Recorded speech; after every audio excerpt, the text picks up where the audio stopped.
Hi guys, welcome back. So today we're going to talk about the top 3 ways to improve or enhance your watercolor paintings. So these are some techniques that I use all the time and I don't talk about very much in the videos, but I thought this would be a nice place to put those techniques for you to refer to this video. So I do have one other video. It is the one with the 3 kind of apricot peachy flowers, and we go through some of these techniques, and so you can see them used in a different way in some floral watercolors in that video.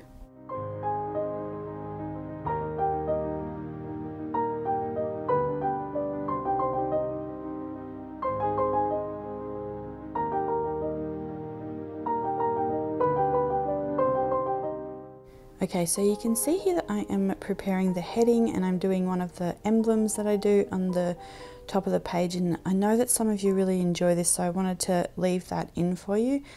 And you can see some of the techniques used, you know, painting this as well, but there is a video coming about the emblem. It is taking a little bit longer than I'd hoped. I'm wanting to prepare, you know, printables so that you have sort of that guidance as well. These kind of took me quite a long time to learn over a couple of years and kind of pull inspiration from different places. So I want to collate all that for you and have, you know, a good source of information for that video. So don't worry, it is coming.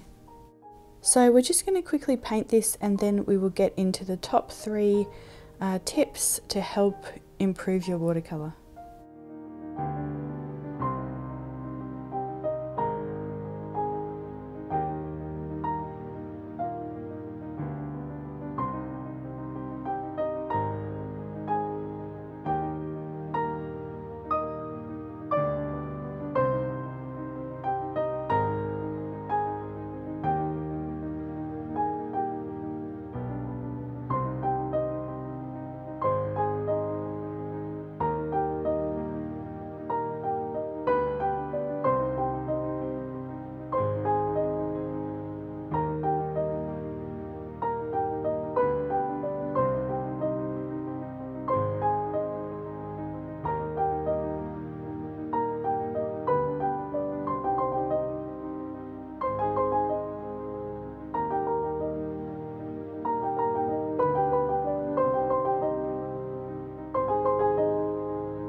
Okay, so you can see here that the techniques that we're going to talk about, we have already kind of had a little introduction to them here. So we're going to talk about softening edges, we're going to talk about glazing colours, so just creating another layer on top of a layer that already exists, and we're going to talk about lifting colour out when you know, to create highlights.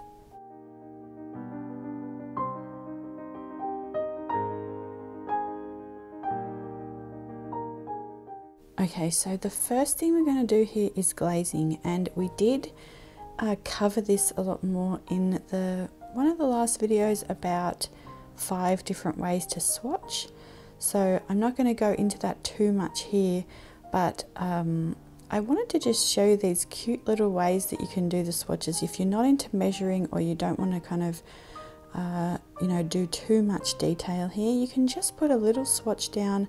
And you can see that the first wash is very, very watered down. So the first wash is Opera Rose.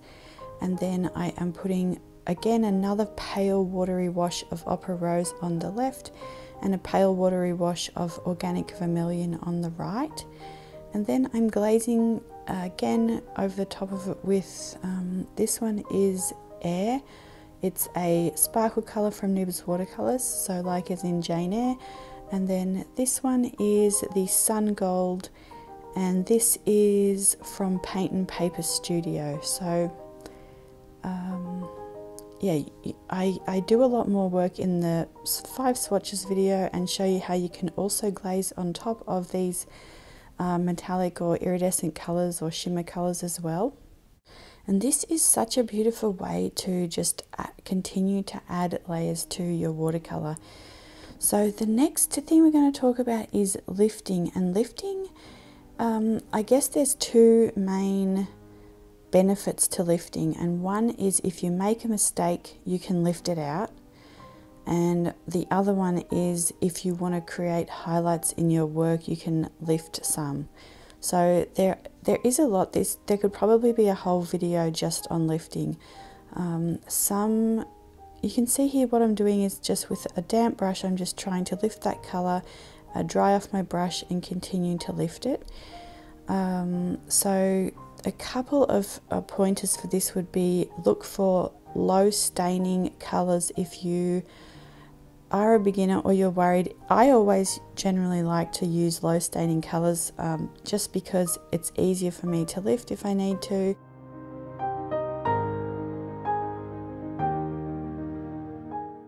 Okay, so the next thing we're going to talk about is softening the edges.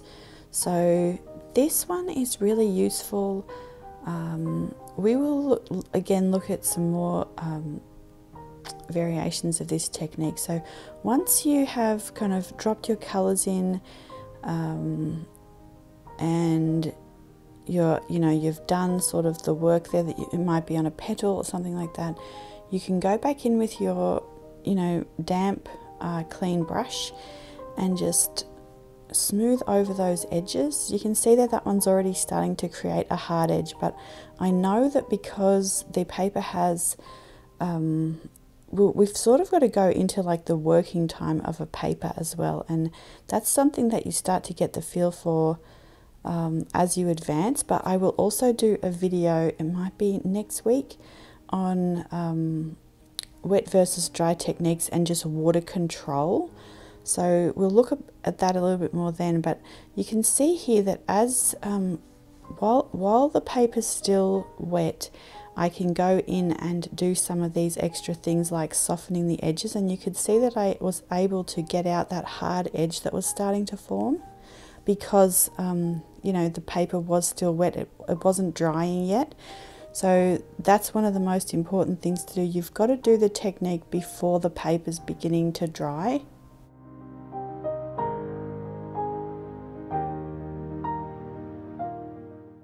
Okay, so one of the things that I thought we could paint today to practice some of these techniques is an egg. And I really love painting eggs, especially for practice, because you can use a lot of these techniques. So what we are mixing up here is a mix of Sedona, indigo, and then I'm adding some French ochre into part of it as well to create some different color variations. So basically you're looking for a mid-tone brown like a burnt sienna, a dark blue, and a lighter sort of ochre, and then a lot of water to create this very pale, beautiful color here. So if you're finding that your color is too dark, you just add more water and you'll eventually get to something like this. So we're putting down the first wash, and I always like to start with a really soft glaze or a soft wash for the first wash. And then here I'm just going back in and doing what we practiced there and doing a bit of lifting for the highlight.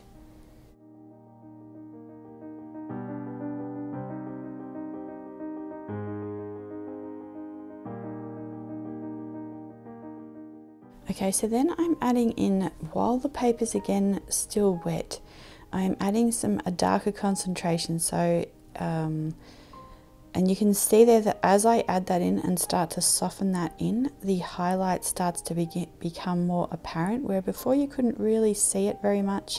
Now you can see where we lifted that out, that it is becoming more of a highlight. And you can also leave that so you don't have to paint that in at first. So, if you don't want to do lifting, but you can see here even I'm lifting at the corner here because I'm painting through the camera, so I sort of make mistakes sometimes and go out of the lines there, so I could lift that off quite easily. So I'm just continuing to drop in some of that colour, and while the paper's wet, before it starts to dry. So this is what you may have heard of watercolors talk about, the working time of the paper and a good working time, and it's generally around 2 to 5 minutes, I think. So before it starts drying, and then you have problems if you keep dropping water in, and it can start to create blooms and things. So while it's still wet, it's still glistening, you know, continue to work that space, and then once you can see that it's sort of starting to dry, which again will be around 2 to 5 minutes, then you just let that layer dry, and then you can go and put a second layer or a glaze on top. Okay, so I also dropped in some hematite, you can see there, and we're just going to let that dry. And while we do that, I just want to go back and show you the same kind of oval here that we did with the, so that was organic vermilion, opera rose, and the sun gold. And I just want to show you the same thing with the hard edges, so if we don't soften the edges, what it will look like.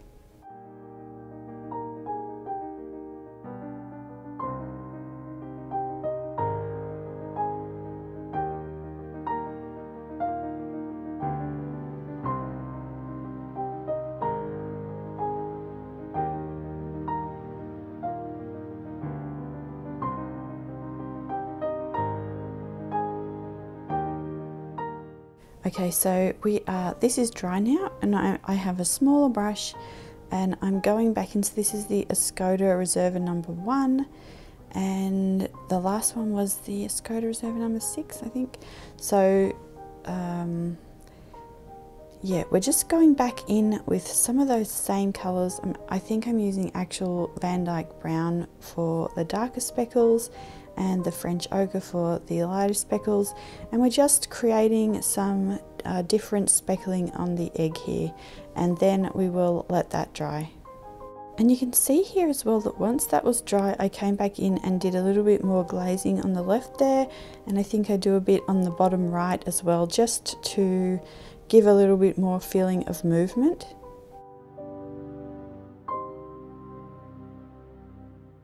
Okay, so you can see here that I am using an unusual colour for the shadows, and this is something I really love to do.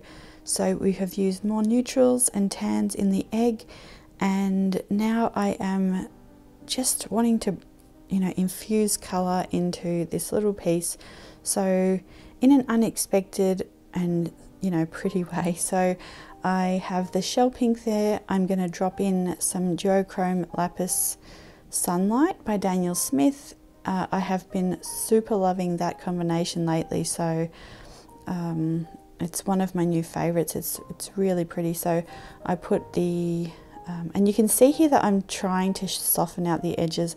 I started by thinking that I would soften out the edges, but because shell pink's such a soft color, I just end up leaving the edges.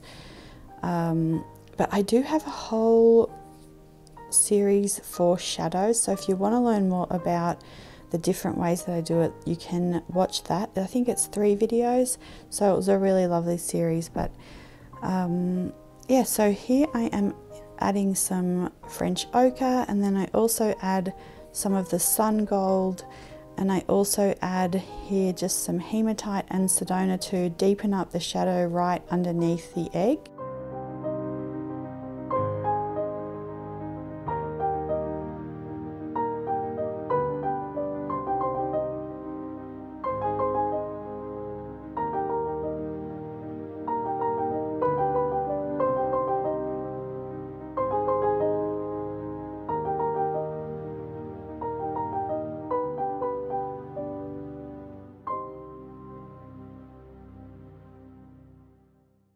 Okay, so you can see here that I still drop colour in here, and I have a couple of minutes to continue to build and work that space until it starts drying. And so I'm pretty happy with how that turned out. I really like the colour combos, and you can see here that, so these were filmed a few weeks ago and we were just living in a snow globe. So I also wanted to just show you here that you can do smaller swatches for the lifting. So, you know, all of these things can be modified to what will suit your style and your colors and your sketchbooks. And if you do have color questions, you can ask me. Sometimes I forget, like these purples, that was Lilac, Sugilite and the Copenhagen by Nibs Watercolors. So the Holbein Lilac, Daniel Smith Sugilite and the Nibs Watercolors Copenhagen. But you can ask me those below. I don't want to get too bogged down in the colors because I just want to show you techniques and then you can use the colors that you have. But certainly I don't mind sharing, so you know, just let me know if I forgot anything.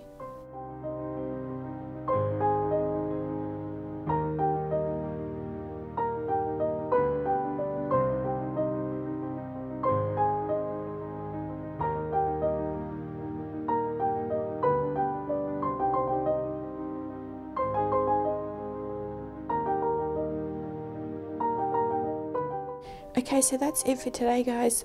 Next video will be about, we'll create a rose, and then next week we will do water control. It's actually a really nice video. We're painting a pink pansy, and then let's see, after that I think there's a couple of videos in between, and then after that we're going to start a series which is a sketchbook series. So I just want to go through and fill out a whole sketchbook with you guys and show you kind of how I do it, and a little bit more in depth into some of like the different ways that I work through a sketchbook, and you know, we might go into some projects and things.